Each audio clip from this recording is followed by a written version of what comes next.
ለእናንተም ጠጉር በመሸረብና ወርቅን በማንጠልጠል ወይም ልብስን በመጎናጸፍ በውጭ የሆነ ሽልማት አይሁንላችሁ። ነገር ግን በእግዚአብሔር ፊት ዋጋው እጅግ የከበረ የዋህና ዝግተኛ መንፈስ ያለውን የማይጠፋውን ልብስ ለብሶ የተሰወረ የልብ ሰው ይሁንላችሁ። አንደኛ ጴጥሮስ ምዕራፍ 3 ከቁጥር 3 ጀምሮ። አንድ አምላክ በሚሆን በአብ በወልድ በመንፈስ ቅዱስ ስም ግንቦት 28 በዚች ቀን አባ ጌርሎስና በአምስቱ ልጆቹ በሰማዕትነት አረፉ። ደግሞም የከበሩ አባቶች የአብርሃም የይስሐቅና የያዕቆብ መታሰቢያቸው ነው። ለእግዚአብሔር ምስጋና ይሁን። እኛንም በከበሩ አባቶቻችን በጸሎታቸው ይማረን፣ በረከታቸውም ከእኛ ጋር ትኑር ለዘላለሙ አሜን። በዚች ዕለት ከአባ ጳኩሚስ ገዳም አባ መርቆሬዎስ አረፈ። እንጦንዮስም እንዲህ አለ፣ ለእኔ ገዳም አለኝ፣ ይኸውም የወንድማችን የመርቆሬዎስ ዕረፍቱ ቀረበ እያሉ ወደ እኔ መነኮሳት የመጡበት ነው። እኔም በረከቱን ለመቀበል ወደ እርሱ በሄድኩበት ጊዜ ነፍሱ ከሥጋው ሳትለይ በተመስጦ ላይ አገኘሁት። ከመነኮሳቱ ጋራም በእርሱ ዘንድ 3 ሌሊቶች ኖርን። በሦስተኛውም ዕለት ነፍሱ ተመልሳ ዓይኖቹን ገለጠ። ባየንም ጊዜ ከእኔ ዘንድ ምን ሰበሰባችሁ አለን። እኛም የሆነውን ሁሉ ነገርነውና ከዚህ በኋላ ያየውን እንዲነግረን ለመንነው። እርሱም የሚያስፈራ ሰው ወደ እርሱ መጥቶ ነፍሱን እንደወሰደ፣ የኃጥአን ሥቃይ እንዳሳየው፣ የጻድቃንንም ዋጋቸውን ተድላቸውን እንዳሳየው ነገረን። ከዚህም በኋላ ወዮ ብሎ በማልቀስ በግንባሩ ከምድር ላይ ተደፋ። እንዲህም አለን፣ ወንድሞቼ ሆይ ወደ ሐራጺት ገዳም ወደ አባ ጊዮርጊስ ማደሪያ ሂዱ። ከእኔ ጋር የነበረውን መልአክ መርቆሬዎስን መልሳችሁ በትንሽ በዓት ውስጥ ሲጋደል የኖረ ጊዮርጊስን አምጡት ሲል ሰምቸዋለሁና። ይህችም ሥጋው እስቲቋጠር የተጋደለባት የጨው በረሃ ናት። ወንድሞች መነኮሳትን በሄዱ ጊዜ ሙቶ አገኙት። ወደዚህ ገዳምም አምጥተው ቀበሩት። ይህም ወንድም መርቆሬዎስ እንደ ደረቀ እንጨት እስኪሆን ሥጋውን እጅግ አሰቃየ። ከዚህም በኋላ ወደ ገዳም ሄድ ዘንድ ተሰናበተኝ። ደግሞም ግንቦት 28 ቀን ወደ እኔና ታገኘኛለህና አለኝ። በቀጠረኝም ቀን ወደ እርሱ ሄጄ አገኘሁትና እኔ ወደ አባቶቼ ሄዳለሁ፣ ወደ አንተም 3 አጋዘኖች ይመጣሉ፣ ሥጋዬንም በጀርባቸው ላይ ጫን፣ እነርሱም ወደ ቦታዬ በእግዚአብሔር ፈቃድ ይመሩሃል። ከዚያም በማደሪያ ውስጥ ድፈኑኝ አለ። እንደ ቃሉም ሆነለት። ከመቃብሩም ቁጥር የሌላቸው ድንቆች ታምራቶች ተገለጡ። ለእግዚአብሔር ምስጋና ይሁን። እኛንም በጻድቁ መርቆሬዎስ ጸሎት ይማረን፣ በረከቱም ከእኛ ጋር ትኑር ለዘላለሙ አሜን። በዚህች ዕለት ተጋዳይ የሆነች ዓለምን ንቃይቶች አባ ዳንኤል ስለ እርሷ እንደተናገረ የዓለምን ፍላጎት ሁሉ ድል የነሳች ቅድስት ዓመተ ክርስቶስ አረፈች። እንዲህም አለ፣ በበረሃ ሳለሁ በሌሊት ተነስቼ በጨረቃ ብርሃን ተጓዝኩ። በተራራ ላይ የተቀመጠ ሰውንም አየሁ። ጠጉሩም ሁለመናውም ሸፍኖታል። በልቤም ወደ እርሱ ሄጄ ይህ ምን እንደሆነ ለወቅ ብዬ ወደ እርሱ ሄድሁኝ። ባየችኝ ጊዜ ወደ ተሰነጠቀ ዓለት ውስጥም ገባች። ሰው እንደሆነ አውቄ የእግዚአብሔር ሰው ሆይ ወደ እኔ ትመጣ ዘንድ በረከትህን እንድቀበል ማልድሃለሁ አልሁ። እጅግም አብዝቼ ለመንኩ። ከዚህም በኋላ አባት ሆይ አልወጣምና ይቅርታ አድርግልኝ አለችኝ። ስለምን አልኋት። እኔ ሴት ነኝ ራቁቴን ስለሆንኩ አለችኝ። ይህንንም ሰምቼ የለበስኩትን አጽፍ ጣልሁላት። ለብሳም ወጣች። በአንድነትም ጸለይን። ከዚህም በኋላ እናቴ ሆይ ከዓለም ወደዚህ ስለ መውጣትሽ ይህንን የተሰነጠቀ ዓለት እንዴት እንዳገኘሽው ንገርኝ አልኳት። እርሷም እንዲህ ብላ መለሰችልኝ። በወላጆቼ ቤት ድንግል ሆኜ በኢየሩሳሌም የምኖር ነኝ። ሁልጊዜ የሚጎበኘኝና ከኔ ጋር የሚነጋገር አንድ መነኮስ ነበረ። ከጥቂት ቀኖችም በኋላ ወደ እርሱ ሄድኩኝ። በእግዚአብሔር ፊትም ኃጢአቱን እየታመነ ሲያለቅስ አገኘሁት። ደጁንም ባንኳኳው ጊዜ አልከፈተልኝም። እየተጸጸተ ልቅሶንም አበዛ እንጂ። በዚያን ጊዜ በልቤ እንዲህ አልሁ፣ እኔስ ስለ ጉስቁልናዬ ስለ ኀፍረቴ የማላለቅስና የማልጸጸት ለምንድን ነው? ወደ ማደሪያዬ ፈጥኜ ሄድሁ። ማቅ ለበስኩ። በዘንቢልም ሽምብራ በጽዋ ውሃም ያዙ። በክብር ባለቤት ጌታችን ኢየሱስ ክርስቶስ መቃብር ዘንድ እንዲህ ብዬ ጸለይኩ። አቤቱ ጽኑ ኃያል፣ ለዘላለሙ ድንቅ የሆንክ፣ የጠፉትን የምታድን የወደቁትን የምታነሳቸው፣ ወደ አንተ የሚጮኹትን የምትሰማቸው፣ የታመነችብህ ባሪያህን ታድናት ዘንድ ይቅርታና ምሕረትንም ላክ። ከምግባር ድሃ የሆንኩ ባሪያህን ጎብኘኝ፣ ንስሐዬንም ተቀበል።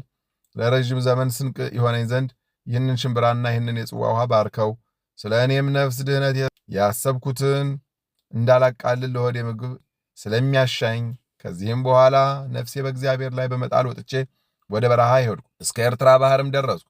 ከዚያም ወደዚያ በረሃ መጥቼ ይህን የተሰነጠቀ ዓለት አገኘው። ይህ እግዚአብሔር ያዘጋጀልኝ መኖሪያዬ ነው አልሁ። እነሆ በዚህ በረሃ ውስጥ 38 ዓመት ሆነኝ፣ ያለ አንተ ሰው አላየሁም። ይህም የዘንቢል ሽምብራና የጽዋ ውሃ 38 ዓመት ከእሳቸው ስመገብ አልጎደሉም። ልብሴ ግን አለቀ። ነገር ግን ይህን ቦታ ስለ ልብስ መከለያ ሆነኝ። የበጋ ፀሐይ ትኩሳት አላስቸግረኝም፣ ቁርም ቢሆን በዕድሜ ዘመን ሁሉ አላስጨነቀኝም። ከዚህም በኋላ ከዘንቢል ካለው ሽምብራ እንድመገብ ማለደችኝ። ከሽምብራውም በላሁኝ፣ ከውሃውም ጠጣሁኝ፣ ግን አልጎደለም። እግዚአብሔርንም አመሰግን፣ ልብሴንም ልተውላት ወደድኩ። እርሷም ከዚህ የተሻለ አምጣልኝ ብላ ይህንን እምቢ አለችኝ። ከዚህ በኋላም ከእርሷ ዘንድ ሄድኩኝ። ወደ ገዳም ደርሼ ስለ እርሷ ለአበምኔቱ ነገርኩት። እርሱም 2 ልብስ ያለው ለሌለው አንዱን ይስጥ ብሎ ጮኸ። ፈቃደኞች የሆኑት አመጡለት። ያን ጊዜ ይዤ ሄድኩ። ለዓመተ ክርስቶስ ልሰጣት ብዙ ደከምኩ። እርሷን በመፈለግ ዞርኩ፣ አላገኘኋትም። ከጥቂት ቀኖች በኋላ አረጋውያን ወደ እኔ መጡ። እንዲህም አሉኝ፣ ወደ ኤርትራ ባህር የሚያደርሰውን መንገድ ይዘን በጣኔስ በረሃ ስንጓዝ ከዋሻ ዘንድ አንዲት ሴት ተቀምጣ አየን። ከእርሷን በረከት ለመቀበል ሮጥን። ሸሽታ ከዋሻው ገባች። ወደ ዋሻውም አፍ ቀረብን፣ ግን አላየናትም። ሽምብራ በዘንቢል ውሃ በጽዋ አግኝተን በላን ጠጣን። ያን ጊዜም አለቀ። እስከ ንጋትም አደርን።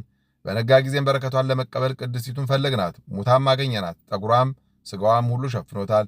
ከዚህም ሰግደን በበዓቷ ውስጥ ቀበርናት። የዋሻውን ማፍ በድንጋይ ዘጋን። የቅድስቲቱ በረከት እንድንቀበል አድሎናልና እግዚአብሔርን እያመሰገን ወደ በዓታችን ገባን። በሰማሁም ጊዜ አስቀድሜ ያገኘኋት እንደሆነች አወቅሁ። የነገረችኝንም ሁሉ ነገርኳቸው። ጠላት ዲያብሎስን ድል ያደርገው ዘንድ ክፎች አጋንንትና ደካማውን ድሃ የሚረዳ የተመሰገነ እግዚአብሔርን ፈጽመን አመሰገን ነው።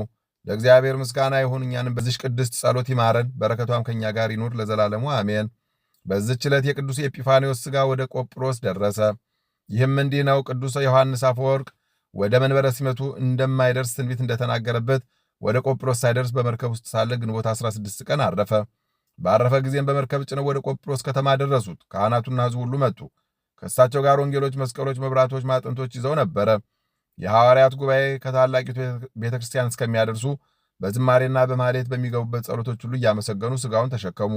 ካህናቱን መቃብሩን በቤተ ክርስቲያን ውስጥ ሊያዘጋጁ ወደዱ። ቀድሞ ስለ ክፉ ሥራቸው ቅዱስ ኤጲፋኖስ አውግዟቸው የነበሩ 2 ዲያቆናት ተቃወሟቸው። ስለዚህም 40 ቀን ተቀመጠ። ነገር ግን ሽታው እንደ ሙታኑ ሽታ አልተለወጠም፣ እንዳንቀላፋ ሰው ሆነ እንጂ። ከዚህም በኋላ አንድ ደግ ዲያቆን ወደ ቅዱሱ ሥጋ ቀርቦ አባቴ ሆይ በእግዚአብሔር ዘንድ አንተ ባለሟልነት እንዳለህን ያውቃለሁ። ብትፈቅድስ ክፉዎች ተቃዋሚዎች ልታሸንፋቸው ትችላለህ አለ። የቅዱስ ኤጲፋንዮስንም እጅ ይዞ ምድሩን መታባት። በዚያን ጊዜ 2ቱ ዲያቆናት በግንባራቸው ተደፉ፣ ለመሞትም ደረሱ። ወደ ቤታቸው ወስደዋቸው ሞቱ። ቅዱስ ኤጲፋንዮስንም ካህናቱ በሚጣፍጡ ሽቶዎች ገነዙት። በከበሩ ልብሶችም ጠቅልለው በከበረ ድንጋይ በተሠራ ሳጥን ውስጥ ጨምረው በቤተ ክርስቲያን ውስጥ ቀበሩት። ቀድሞ በሕይወት ሳለ እንደሚሠራው ከሥጋው ድንቆች ተአምራቶች ተገለጡ። ለእግዚአብሔር ምስጋና ይሁን፣ እኛንም ይማረን፣ በረከቱን ከእኛ ጋር ትኑር ለዘላለሙ አሜን። በዚህች ዕለት የአባ ስንጣ የሰማዕት አጋቦስም መታሰቢያቸው ነው። በረከታቸው ከእኛ ጋር ትኑር ለዘላለሙ አሜን። አንድ አምላክ በሚሆን በአብ በወልድ በመንፈስ ቅዱስ ስም ግንቦት 29 በዚች ቀን ክብር ይግባውና የጌታችን የመድኃኒታችን ኢየሱስ ክርስቶስ የልደቱ መታሰቢያ ናት። ምስጋና ይሁን ለአብ ለወልድ ለመንፈስ ቅዱስ አንድ አምላክ በሚሆን ዛሬም ዘወትርም ለዘላለሙ አሜን። በግንቦት 28 ቀን የሚከበሩ ዓመታዊ የቅዱሳን በዓላት ቅድስት ዓመተ ክርስቶስ ተጋዳሊት ገዳማዊት፣ ቅዱስ ኤጲፋንዮስ ሊቅ ሥጋው ቆጵሮስ የደረሰበት ዕለት፣ አባ መርቆሬዎስ ገዳማዊ፣ አባ ቄርሎስ ጻድቅና ሰማዕት፣ 45 ሰማዕታት የአባ ቄርሎስ ደቀ መዛሙርት፣ ቅዱስ አጋቦስ ሰማዕት። ወርሃዊ በዓላት አማኑኤል ቸር አምላካችን፣ ቅዱሳን አበው አብርሃም ይስሐቅና ያዕቆብ፣ ቅዱስ አንድራኒቆስና ሚስቱ ቅድስት አትናስያ፣ ቅዱስ ቴዎድሮስ ሮማዊ ሰማዕት። ለእናንተም ጠጉርን በመሸረብና ወርቅን በማንጠልጠል ወይም ልብስን በመጎናጸፍ በውጭ ሆነ ሽልማት አይሆንላችሁ። ነገር ግን በእግዚአብሔር ፊት ዋጋው እጅግ የከበረ የዋህና ዝግተኛ መንፈስ ያለው የማይጠፋውን ልብስ ለብሶ የተሰወረ የልብ ሰው ይሆንላችሁ። የሐዋርያው ቅዱስ ጴጥሮስ መልእክት አንደኛ ጴጥሮስ ምዕራፍ 3 ከቁጥር 3። የሰማነውን በልቦናችን ያሳድርብን። ከቅዱሳን አባቶቻችን ከቅዱሳት እናቶቻችን ከሰማዕታት ከጻድቃን ከነቢያት ከሐዋርያት ከቅዱሳን መላእክት በረከት ረድኤት ያሳትፈን። ወርሃ ጾም በሰላም እንዳስጀምረን በሰላም አስፈጽሞ በረከት እንድናገኝበት ያድርግልን። ወርሃ ክረምቱን በሰላም እንዲያስጀምረን ዝናመ ምሕረቱን እክለ በረከቱን እንዲያድለን የአምላካችን ቅዱስ ፈቃድ ይሁንልን። በጸሎታቸው አትርሱን ያሉትን፣ በአልጋ ቁራኛ በደዌ ዳኛ የተያዙትን፣ በመከራ በስደት በግዞት ያሉትን በቸርነቱ ይጠብቅልን። ጸሎታችን ልመናችን ይቀበልን። እንበል አቡነ ዘበሰማያት ይትቀደስ ስምከ ትምጻእ መንግሥትከ ወይኩን ፈቃድከ ኢየሱስ ክርስቶስ ከመ ይስረይ ለነ ኃጣውኢነ ተማኅፀነ ብከ ኃይለ እግዚአብሔር አብይ ኦ እግዚእ ኢየሱስ ክርስቶስ ሥራይ ኃጢአቴ ወኃጢአተ ኩሉ ሕዝብከ ማእሰረ ኃጢአት እግዚአብሔር ይፍታ። እግዚአብሔር ይባርክ። ሰላም ያሳደረ ሰላም ያውለን፣ ሰላም ያዋለ ሰላም ያሳድረን። ይቆየን።